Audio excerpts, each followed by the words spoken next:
TDP నేత కన్నా Lakshminarayana media సమావేశంలో మాట్లాడుతున్నారు. ఇప్పుడు లైవ్ చూద్దాం. ఈ లెక్కను చూసుకుంటే రాష్ట్ర ప్రభుత్వం ఖర్చు పెట్టినటువంటి 333 కోట్లలో మరి ఒక్కొక్క క్లస్టర్కి 550 కోట్ల రూపాయలు అవుద్దని చెప్పేసి మరి ఆ రోజున ప్రేమచంద్రారెడ్డి గారు మరో కన్సల్టెన్సీని అపాయింట్ చేయడం జరిగింది. ఆ కన్సల్టెన్సీ ఇచ్చినటువంటి రిపోర్టు మేరకు 33 కోట్ల రూపాయలు ఆ రోజు ఈ స్కీమ్కి అవుతుంది 10% వాటా కింద రాష్ట్ర ప్రభుత్వానికి అని చెప్పేసి ఇవ్వటం జరిగింది. దాన్ని బేస్ చేసుకుని ఈ స్కీమ్ నడవటం, ఈ స్కీమ్ చాలా గొప్ప స్కీమ్ అని, దీని ద్వారా అనేక మంది లబ్ధి పొందారని ఈ ప్రభుత్వమే సర్టిఫికెట్ ఇచ్చినటువంటి సందర్భం.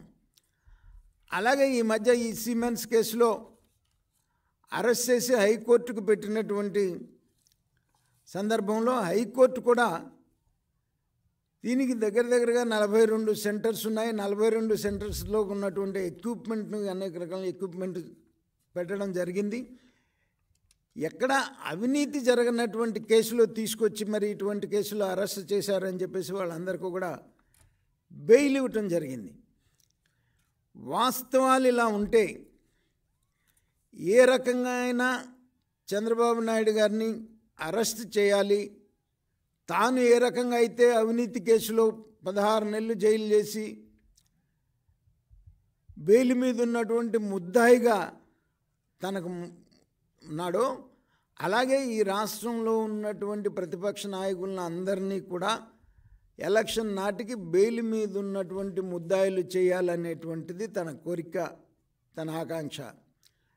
దానికైనా సిబిసిఐడిని ఎన్నుకున్నాడు. సిబిసిఐడి తన సొంత జేబు సంస్థలాగా ఈ రాష్ట్రంలో ఏ రాజకీయ నాయకుడిని అరెస్ట్ చేయమంటే, ఏ రాజకీయ నాయకుడిని కొట్టమంటే వారి మీద తప్పుడు కేసులు పెట్టి అరెస్ట్ చేయడానికి అదొక పెద్ద వ్యవస్థ అయిపోయినటువంటి పరిస్థితి మనం చూస్తూ ఉన్నాము. ఈ సిబిసిఐడిని తన సొంత పార్టీ ఎంపీ అయినటువంటి కృష్ణరాజునే పాపం ఆ రోజున అరెస్ట్ చేసి అతన్ని హింసించినటువంటి పరిస్థితి. ఆ హింసని ఈ వీడియోలో చూసి ఒక పైశాచిక ఆనందం పొందినటువంటి సైకో ముఖ్యమంత్రి జగన్మోహన్ రెడ్డి.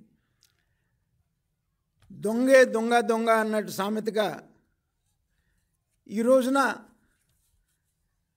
తన తండ్రి ముఖ్యమంత్రిగా ఉన్నప్పుడే 1,00,000 కోట్ల రూపాయలు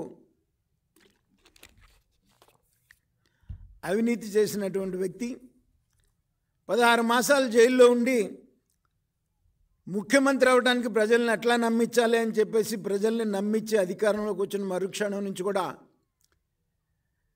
రాష్ట్ర సంపద మొత్తాన్ని ఏకీకృతం చేసి తను ఒక్కడే వ్యాపారం చేసుకుంటూ ఈ రాష్ట్రాన్ని దోపిడీ చేసుకుంటూ, దోపిడీని ప్రశ్నించినటువంటి వాళ్ళ మీద ఈ రకమైన పోలీసుల్ని ఉపయోగించుకొని ఈ రకమైనటువంటి తప్పుడు కేసులు పెట్టినటువంటి పరిస్థితి మనం చూస్తున్నాం.